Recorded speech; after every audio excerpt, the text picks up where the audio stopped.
Hi, I'm okay, Jude, an actor, voice actor, model, businessman. Okay. Yeah.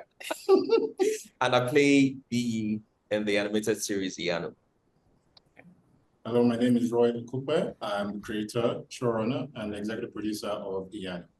Hi guys, my name is Adeswa Etomi Wellington. I'm an actor and I play the role of Olori in Iyanu. Hi, my name is Stella Damascus. I'm an actor and I play the role of Mama Shewa. Awesome. I want to speak directly to the creator of the series.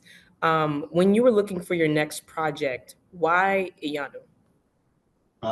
Why not? Sorry, that's an insight.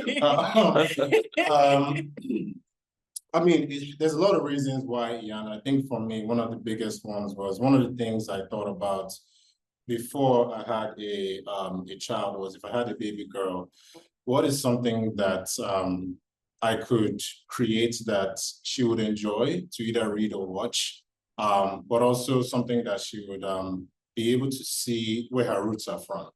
Iyanu is in a way a love letter to my baby girl, Aragoa.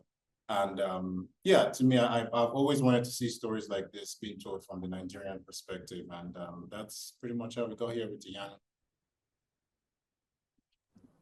That's excellent. And I wanted to ask the cast, like when you were looking at the script or when you were approached with this idea, like what made you say yes? Was this an easy yes? Was it let's wait and see? I want to hear your stories as well. Well, I suppose I can start. It definitely was an easy yes for me. I am a huge fan of Roy. I worked with him on something else called Malika, and it was a passion project, and I absolutely enjoyed my time on that. I think he's incredibly gifted. And so with Iyanu, it was sort of a no-brainer. But on the other hand as well, I'm just really grateful to be part of a project like this because like we said countless times, representation matters.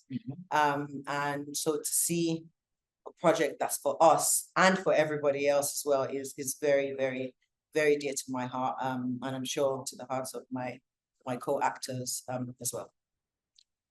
Yeah, for me, it was an easy yes, a very easy yes. So I think coming from Nigeria, I don't know if we've had any animated series of this magnitude. So this is, I keep saying this, a legendary show already, so it was an easy yes. And because of what the show represents, there's a lot of lessons. There is, showcasing the rich cultural heritage of our country to the wider audience, and being at the forefront of it, being able to tell that story, being the face. I mean, it's just an opportunity I couldn't say no to. Yeah, so yes, it was a very big, easy yes. It was an easy yes for me as well because I had read volume 1 and 2. And I fell in love with it immediately. More importantly, it gave me hope of what we can do as well as Africans and as Black people as a whole. And of course, he's a master writer already. So when the opportunity came and they said, "Would you want to be a part of this?" Of course.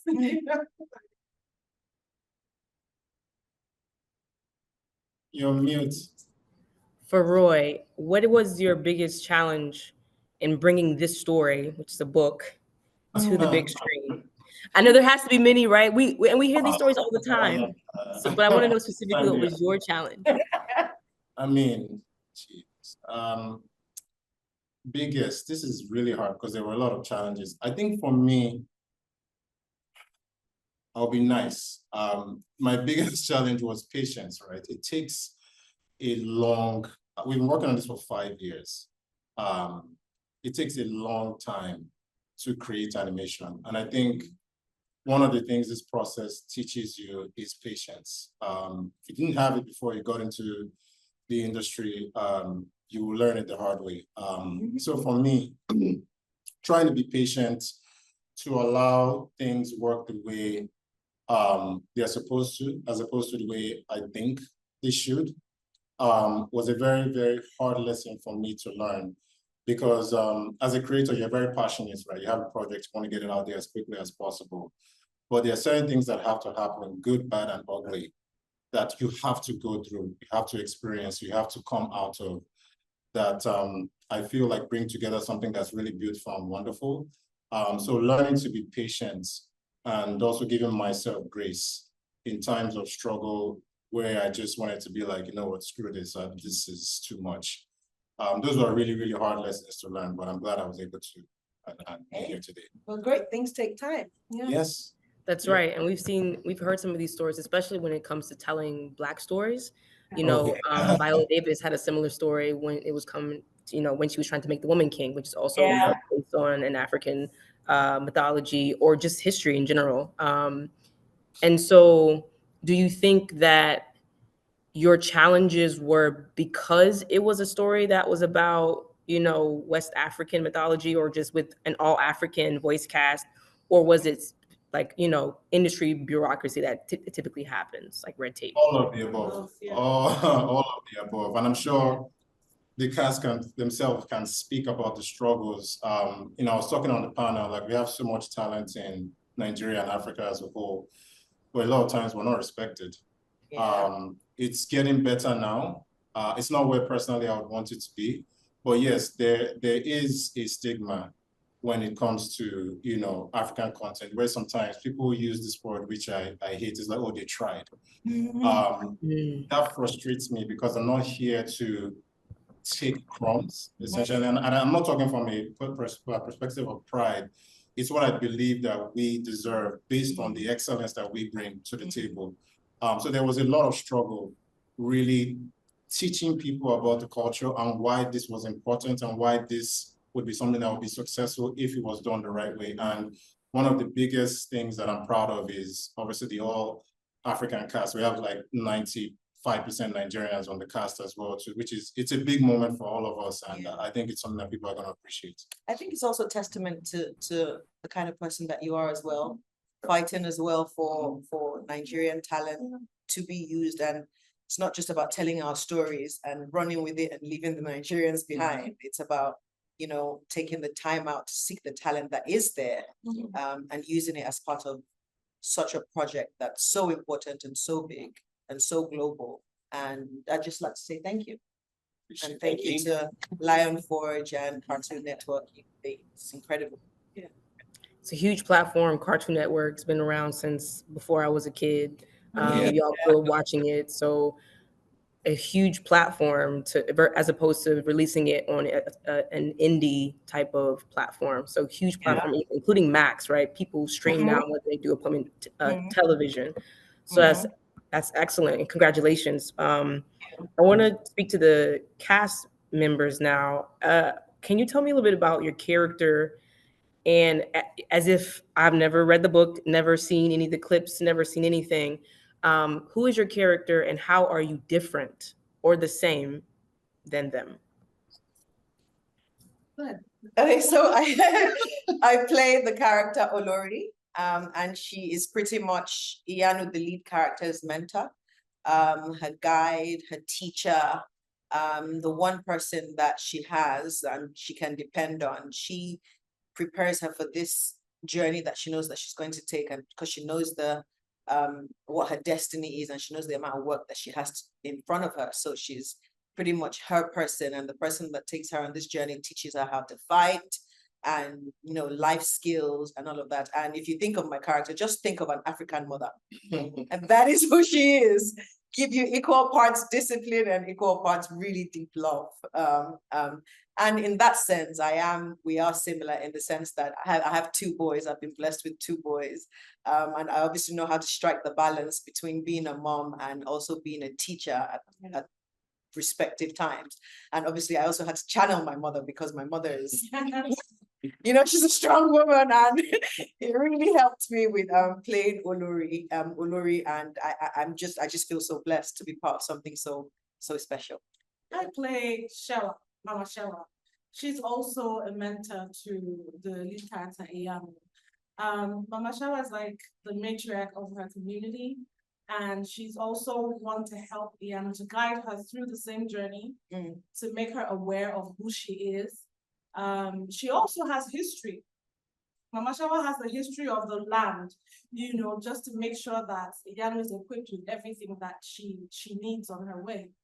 I would say I have more similarities with Mama Shawa as well, because I'm a mom of two adults, 25 and 22, and going to their teenage years. You have to strike that balance, like this was said. Yeah. You know, be very disciplined, but at the same time, treat them with love and kindness, you know, so you don't send them away. But it's so amazing how Roy is able to capture the lives of very strong female leaders who as African women, who have not been portrayed the right way for a long time. So this means so much to all of us, honestly. So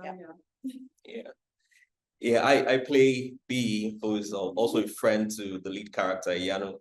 It's more like Iyanu's guy, if I'll use that word. You know, but he's also a very naughty guy.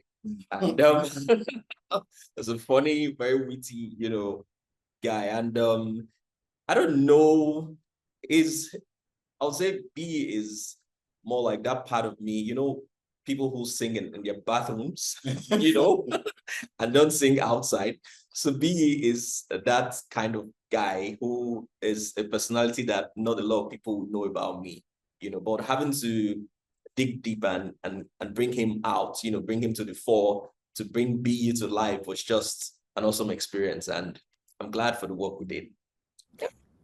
And just so I was going to say one more thing to that. People that like references, if you watch Star Wars, right? Let's say Iyanu was Luke Skywalker. Olori would be Obi-Wan.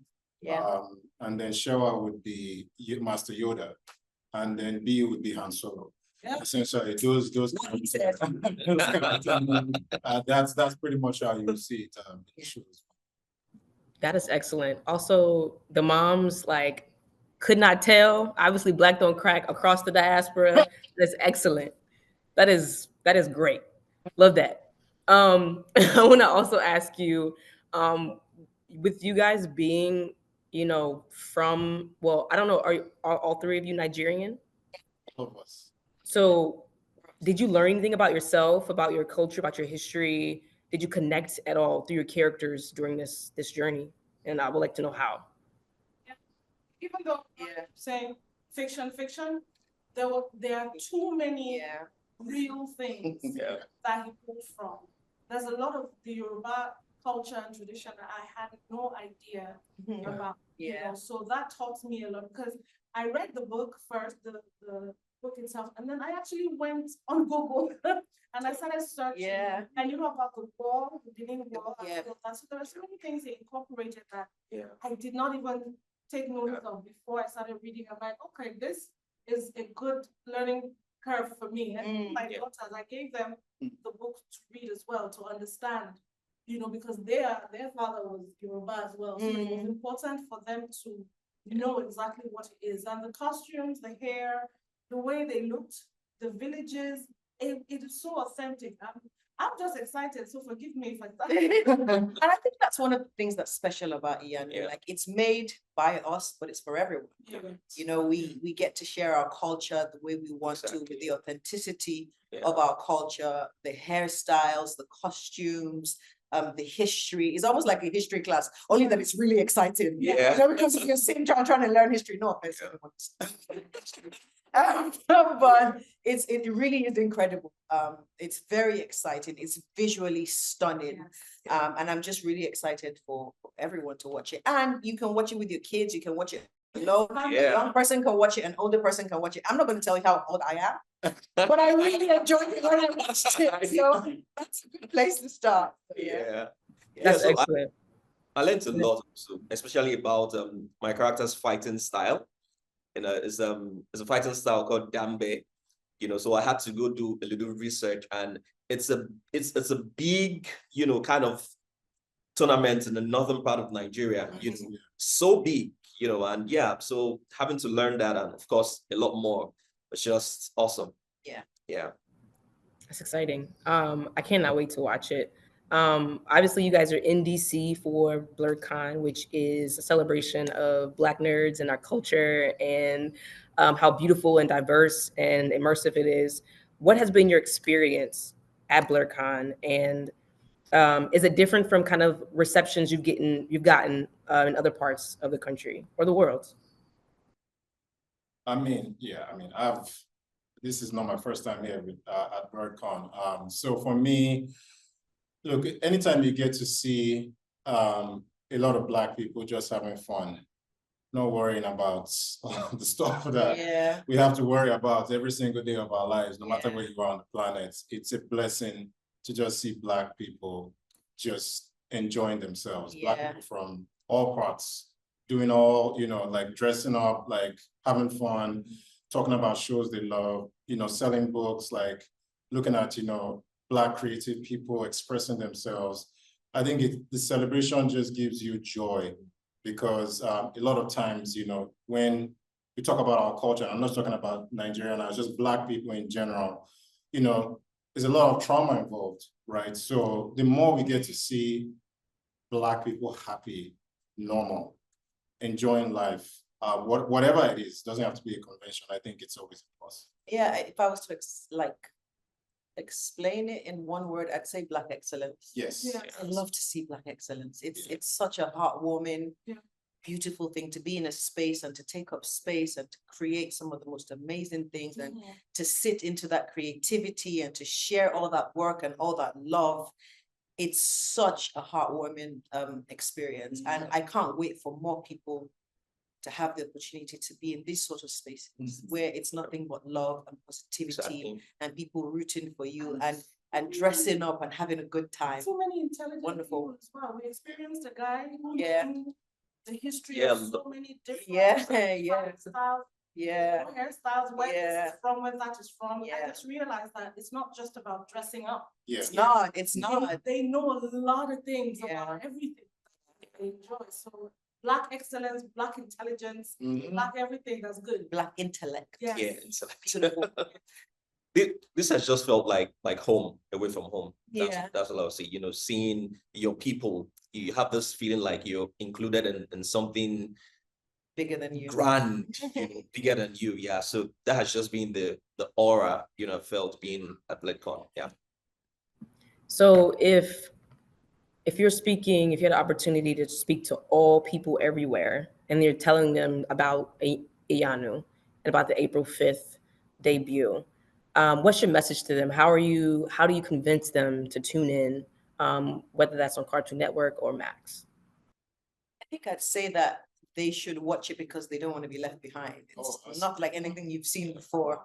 Haven't seen anything like it before. You literally, and I'm not, you know, it's not one of those things where you're like, you haven't seen anything like it. No, you really haven't seen anything like it before. So I'd advise you to watch it so that you're not left out. And also I'd advise you to watch it because it's such a great experience. Beautiful experience. I would ask you a question first. I would ask you, when was the last time you could all sit in the living room together? I mean, every generation, your grandfather, your father, you, your child, at the same time watching content that's entertaining, educating, everybody, and visually stimulating, like everybody at the same time. When was the last time? You know, because now you have to rate everything, but this one, you can all see it, you will laugh. You won't cry. Yes. But all together fun for everyone. I would say you have to watch it because this is Roy's baby. And it has Adesua, out of course, you're going to learn so much. There's an Iyanu in every one of us, you know, and you find that when you watch. Yeah. And I think another reason to watch a show like Iyanu is that the only way shows like this that are coming will get greenlit is if people watch it. Still my answer. You know, just support, you know, the support literally opens doors for other people to get the opportunity to do something like this. So it's not just about us and about our show. It's about the doors that it opens for other people. And I think that's really important. She stole my answer, so I'm gonna have to come up with another one. I think for a very long time, and we're slowly starting to see more, you know, Black excellence in terms of the creative space. But people have been asking for stuff like this. Oh, we want to, you know, a show that's, you know, like anime, but you know, it has, you know, Black characters from the African continent. Oh, I want something that my kids can enjoy, but you know, it's something that has a lot of positive Black character. This is the show that has all that, right? We made this show, like we said, for everyone. But we also made it for people who have been starving to see this type of content, this type of Black excellence. So for me, it's like, this is what people have been asking for. So now is the time to really prove that this type of show can be successful. And the only way you can do that is by watching it and telling people about it when it comes out as well. And sorry, can I just piggyback on that and say authenticity? Yes, as well. So we have the authentic accents, we have the Yes. authentic costumes, Yes. we have the hairstyles, we have everything. We've pulled from those things that we Yeah. know. Yeah. So we are presenting it in the way that is in its truest form. Thank you for your time. Do you guys have any last message that you would like to give to the fans of Iyanu, or just people who are just now being introduced to the story? See the series, please, and spread the word. Like I said, Yeah. Yes, please. this Yeah. is the only way we can working. Yeah. We can be greenlit, we can have another season confirmed. This is the way we can grow and show people who we are. So watch it, spread the word, and let your children have fun with it as well. So What she said. What she said. What she said.